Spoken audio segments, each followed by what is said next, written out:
Hi, fourth graders. My name is Mrs. Padjen, and today I'm going to be your January community reader. And I am going to be reading a book with a title, Comes a Wind. And this book was written by Linda Arms White, and the pictures are by Tom Curry.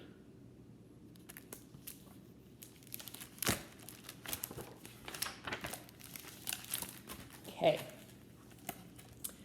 Mama licked her pencil and started writing. Dear Clement and Clyde, you boys are so peas in a pod alike, it's beyond me why you always have to outshine each other. My birthday's round the corner and I'm pining for only one thing. Just once, I'd like to pass the day with you two boys and no squabbling. Honor your mama's wishes and come home to the ranch Monday week. No presents, just you and your brother being nice to each other. Love, your mama.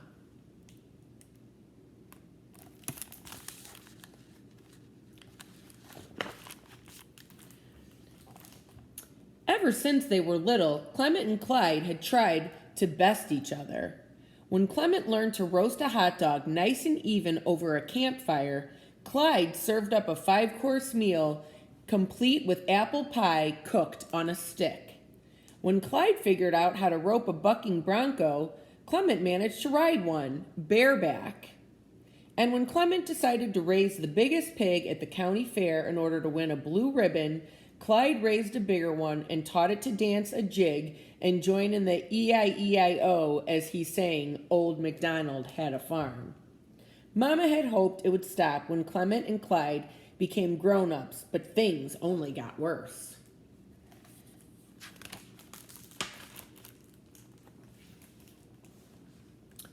On Mama's birthday, Clement drove up in his racehorse sleek midnight black pickup truck with the patent leather interior. He climbed out and, slapping his 10-gallon hat atop his head, shambled toward the house like a hound dog on its way to a flea dip. Clement's dust hadn't settled before Clyde roared up in his long-horned, rooster-red pickup truck with the genuine steer-hide interior. He clambered out and, putting a 15-gallon hat atop his head, shuffled toward the house like a calf on the end of a branding rope. Happy birthday, Mama, each mumbled, glaring at the other.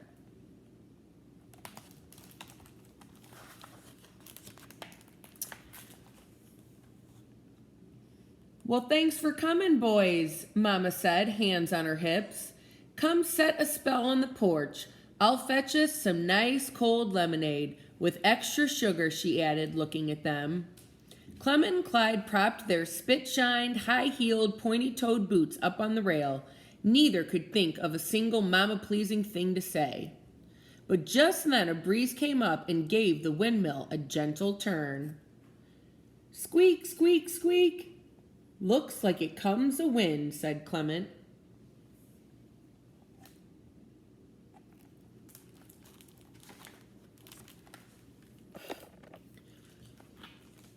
Y'all call that wind? Grumbled Clyde.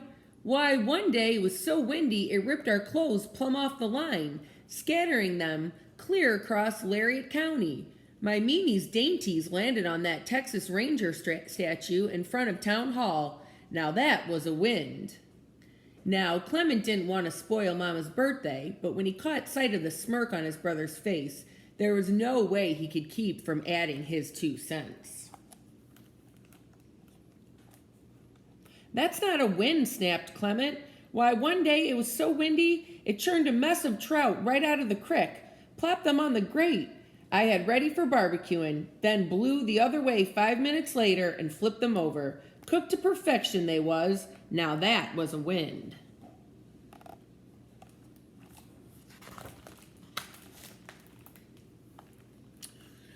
Clyde opened his mouth, but just then Mama came from the kitchen.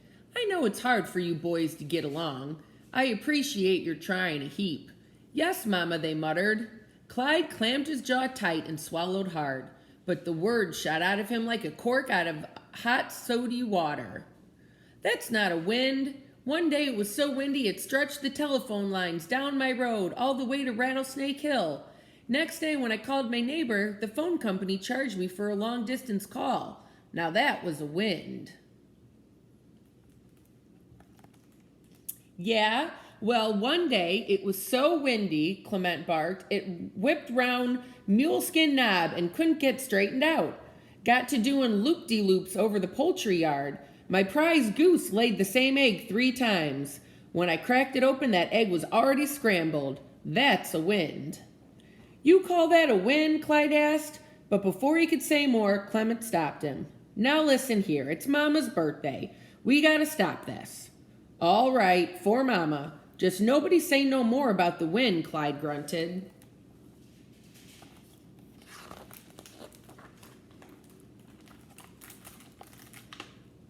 Mama came out and set the lemonade pitcher and glasses on the porch rail. Having you boys get along makes me happy as an armadillo with an anthill all her own. I baked a little cake to celebrate. I'll get it. She patted their heads and opened the door. Squeak, squeak, squeak, went the windmill. Looks like it comes a wind, Mama said as she disappeared back into the house.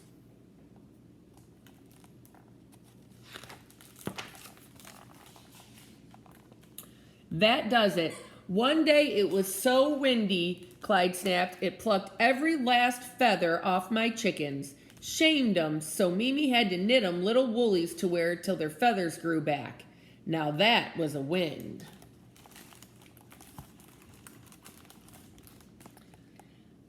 That's not a wind, boomed Clement. One day it was so windy it whooshed through the high school marching band, caught the bell of my boy's tuba, and screwed him 12 feet into the ground. Took the whole football team and the water boy to pull him back out. Now that was a wind. You call that a wind? Clyde began. One day it was so...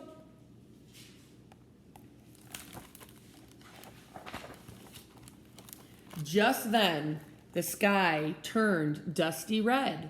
The wind snatched Clyde's words right out from his mouth. It yanked the buttons from Clement's shirt. It blew the leaves right off the trees.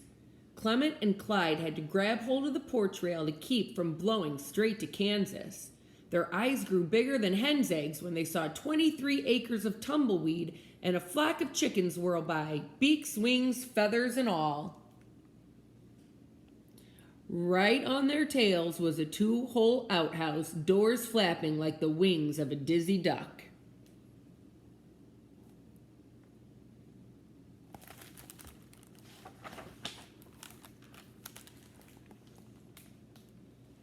The wind mounted.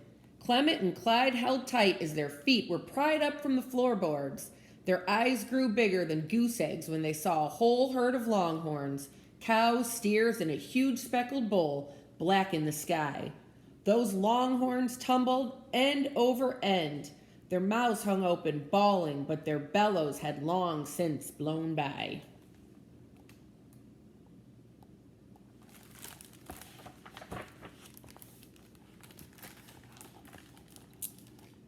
The wind whipped around. Clement and Clyde clung fast to the rail, stretched head to toe like arrows on a weather vane.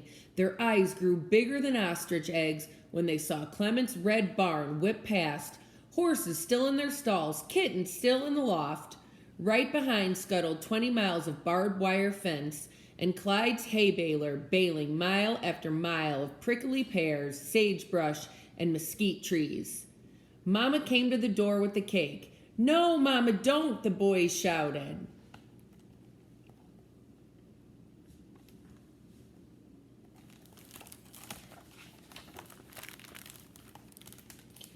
But it was too late.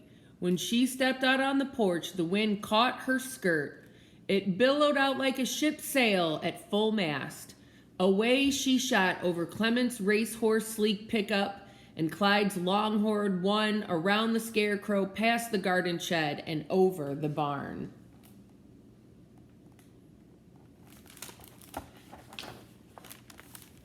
Suddenly, the wind stopped. Mama plummeted out of the sky. The next thing she knew, her skirt had caught on the rickety weather vane atop the barn. Help, boys, get me down, she cried, flapping like a broody hen.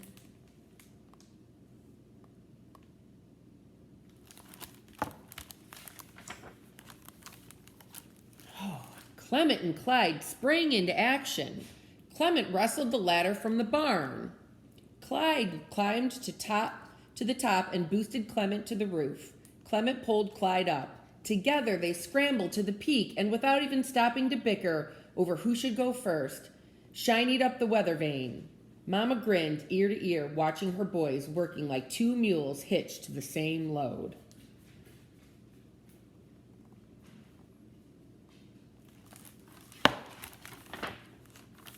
Then Clyde cut Mama loose, and Clement caught her, gentle as you please. The three of them collapsed onto the roof.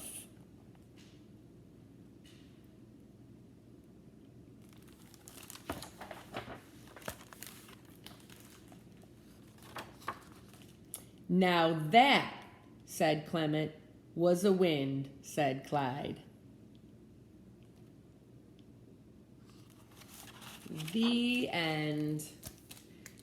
Hope you guys enjoyed the story and hope you have a great day. Thanks for listening. Bye-bye.